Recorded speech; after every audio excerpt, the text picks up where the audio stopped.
Hello, welcome to all of you in SPSC classes.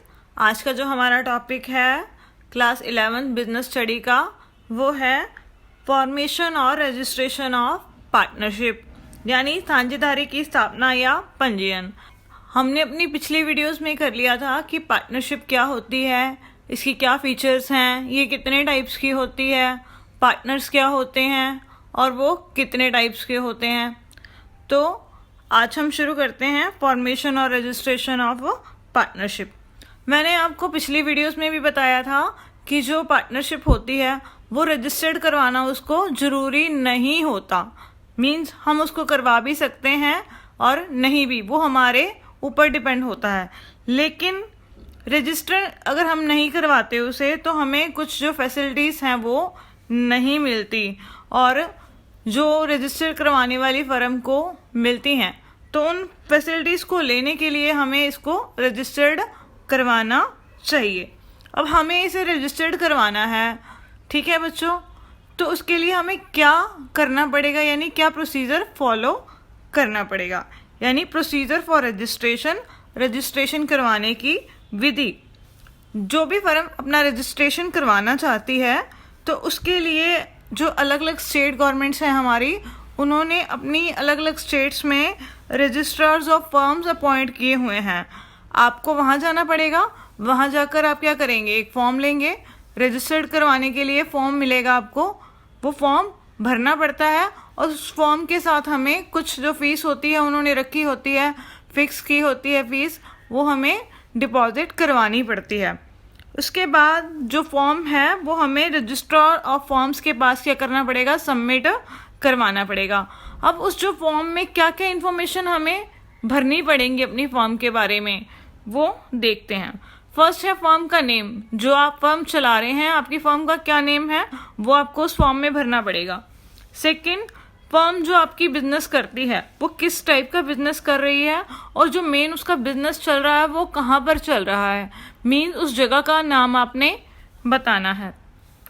Third, other places के name. अगर आपकी जो firm है एक प्लेसेस से ज़्यादा प्लेसेस पर आपका बिजनेस करती है, अगर आपकी फर्म एक प्लेसेस से ज़्यादा प्लेसेस पर बिजनेस करती है तो उन सभी प्लेसेस के नाम भी आपको बताने पड़ते हैं।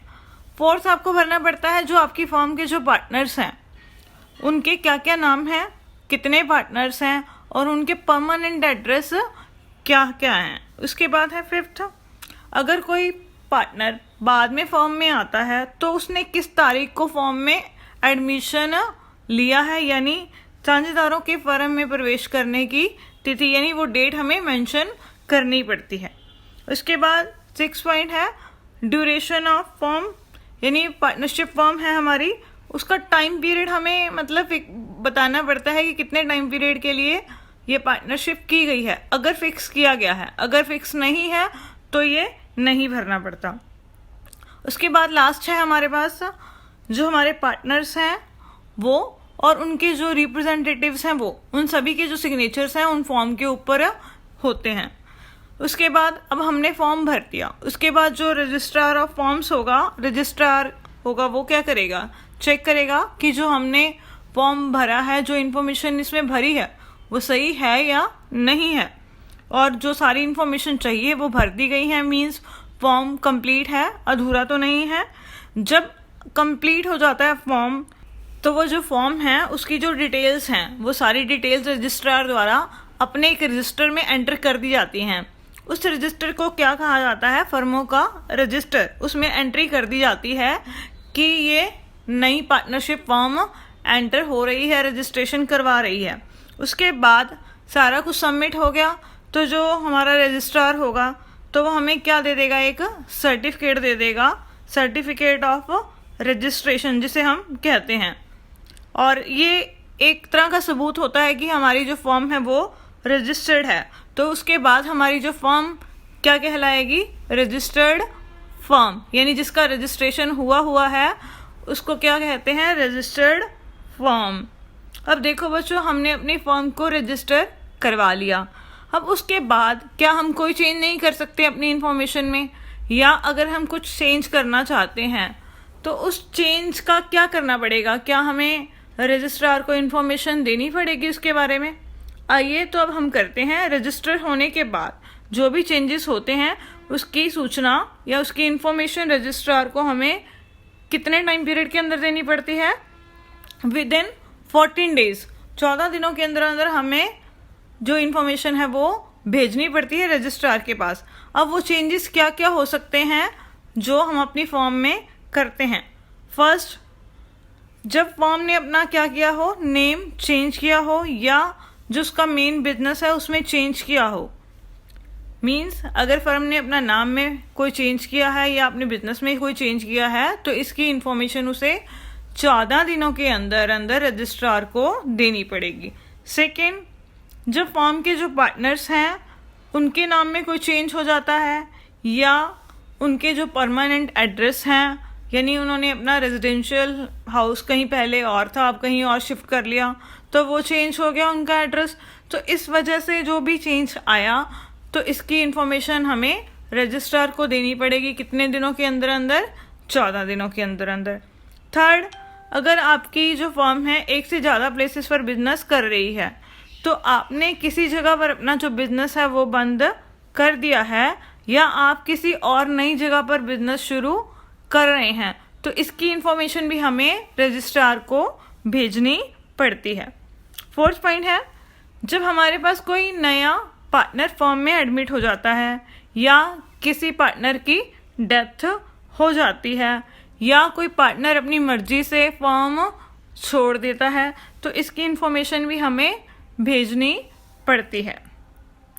उसके बाद है फिफ्थ पॉइंट, हमारे पास माइनर्स भी होते हैं, मेजर पार्टनर्स भी होते हैं, और जब माइनर पार्टनर मेजर पार्टनर बन जाता है मीन्स उसकी एज 18 साल से ऊपर हो जाती है तो उसके पास दो ऑप्शंस होते हैं, या तो वो साझेदार बना रहे या फर्म को छोड़कर चला जाए। अब उसने कौन सा ऑप्शन सेलेक्ट किया है हमें इसकी इन्फॉर्मेशन भी रजिस्ट्रार को भेजनी पड़ेगी। तो ये तो हो गया हमारे पास जब हम कोई चेंज करते हैं अपनी पार्टनरशिप फॉर्म में उसकी इन्फॉर्मेशन हमें रजिस्ट्रार को देनी पड़ती है। वो कौन कौन सी इन्फॉर्मेशन है? सेकंड है, अब हमारे पास अगर हम रजिस्ट्रेशन नहीं करवाते तो हमें कौन कौन सी जो फैसिलिटीज़ हैं वो नहीं मिलेंगी। Means effect of non registration, registration न करवाने के प्रभाव। अगर कोई पार्टनरशिप फॉर्म रजिस्ट्रेशन नहीं करवाती तो उसे कौन कौन से बेनिफिट्स नहीं मिलते। फर्स्ट है, अगर किसी पार्टनर्स का आपस में कोई झगड़ा हो जाता है, डिस्प्यूट हो जाता है तो वो किसी दूसरे पार्टनर के ऊपर कोर्ट में जाकर सूट नहीं कर सकता, मीन्स मुकदमा नहीं कर सकता। सेकंड है, जो भी कोई पार्टनर्स हैं हमारे पास फॉर्म के वो अपने राइट्स लेने के लिए भी कोर्ट में नहीं जा सकते क्योंकि उनकी फॉर्म जो है वो रजिस्टर्ड नहीं है। थर्ड है, कोई भी जो फॉर्म है अगर कोई पार्टनर गड़बड़ी कर जाते हैं तो अब फर्म भी यहाँ पर पार्टनर्स के खिलाफ कोई भी कोर्ट केस नहीं कर सकती। उसके बाद फोर्थ पॉइंट है, अगर हमारे जो डेटर्स हैं हमने किसी से पैसे लेने हैं हमारी फॉर्म ने तो वो मुकर जाता है, वो अमाउंट पे नहीं करता तो हम उसके खिलाफ भी कोर्ट में नहीं जा सकते अगर हमने अपनी फॉर्म को रजिस्टर्ड नहीं करवाया है। बट बाकी जो पार्टीज़ हैं, अदर पार्टीज़ हैं, मीन्स हमारे जो क्रेडिटर्स हैं, हमने जिसके पैसे देने हैं वो कोर्ट जा सकते हैं हमारे खिलाफ। ये चीज़ ध्यान रखने वाली है कि हम किसी थर्ड पार्टी के अगेंस्ट मुकदमा नहीं कर सकते लेकिन हमारे खिलाफ कोई भी मुकदमा कर सकता है। तो ये वो इफ़ेक्ट्स हैं जब हम अपनी फॉर्म को रजिस्टर्ड नहीं करवाते तो हमें क्या क्या बेनिफिट्स नहीं मिलते। तो अब जो फॉर्में अपना रजिस्ट्रेशन करवाती हैं तो उन्हें क्या क्या बेनिफिट्स मिलते हैं। तो ये जो बेनिफिट्स होते हैं ये अकेली फॉर्म को नहीं मिलते, फॉर्म के साथ जो अदर पार्टीज भी जुड़ी होती हैं, मीन्स जो पार्टनर्स जुड़े होते हैं उनको भी ये बेनिफिट्स मिलते हैं। तो आइए अब हम करते हैं बेनिफिट्स ऑफ रजिस्ट्रेशन। फर्स्ट है बेनिफिट्स टू द फॉर्म। अब फॉर्म को क्या बेनिफिट मिलता है, मैंने आपको अभी बताया कि जो फॉर्म है अगर रजिस्टर्ड ना हो तो वो थर्ड पार्टी के अगेंस्ट केस नहीं कर सकती, उसके खिलाफ कोर्ट में नहीं जा सकती। तो अगर हम रजिस्टर्ड करवाएंगे तो सबसे पहला बेनिफिट हमें क्या मिलेगा कि फर्म के साथ अगर कोई भी पर्सन डिस्प्यूट करता है या पेमेंट नहीं करता तो हम उसके खिलाफ कोर्ट में जाकर याचिका कर सकते हैं।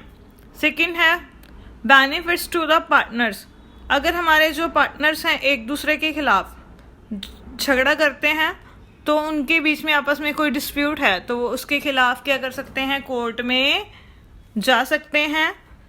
थर्ड है बेनिफिट्स टू इनकमिंग पार्टनर। प्रवेश करने वाले साझेदार को लाभ। अब नया पार्टनर आया है तो उसे भी कुछ राइट्स चाहिए होते हैं। अगर कोई जो पहले वाले पार्टनर्स हैं उसे राइट्स नहीं देते, अगर फर्म रजिस्टर्ड है तो वो उसके खिलाफ कोर्ट में जा सकता है। उसके बाद है benefits to the outgoing partner. Firm से अलग होने वाले साझेदार को लाभ। अब देखो बच्चों, जो पार्टनर फर्म से अलग हो रहा है वो दो तरीकों से फर्म से अलग हो सकता है।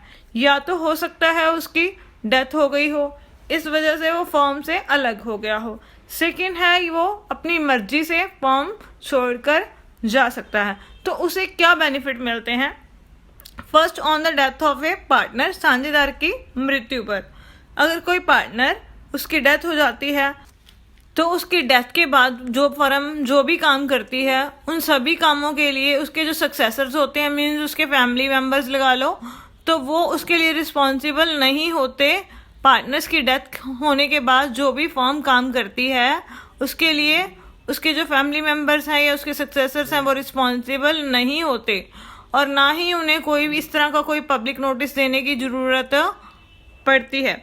Second, on the retirement of A partner. अगर पार्टनर अपनी मर्जी से फर्म छोड़कर जा रहा है तो वो कब तक रिस्पॉन्सिबल रहता है?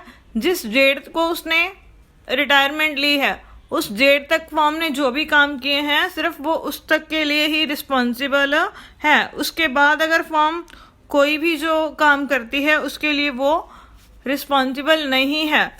उसे क्या करना पड़ेगा? रजिस्ट्रार ऑफ फर्म को उसे सूचित करना पड़ेगा कि मैं आज जो फर्म है इस तारीख को छोड़कर जा रहा हूँ। तो जब उसने रजिस्ट्रार ऑफ फर्म्स को इन्फॉर्मेशन दे दी तो वो नोट हो जाती है वहाँ पर। तो उसके बाद फर्म जो भी एक्टिविटीज़ करती है उसके लिए वो रिस्पॉन्सिबल नहीं होता। तो इसी के साथ हमारा जो ये चैप्टर है पार्टनरशिप ऑर्गेनाइजेशन ये कंप्लीट हो गया। अगर आपकी इस चैप्टर में कोई भी क्वेरी है या कोई प्रॉब्लम है तो आप नीचे कमेंट सेक्शन में जाकर मुझसे पूछ सकते हैं और इसी तरह अपनी स्टडी जारी रखिए, हमें सपोर्ट करते रहिए। Thank you.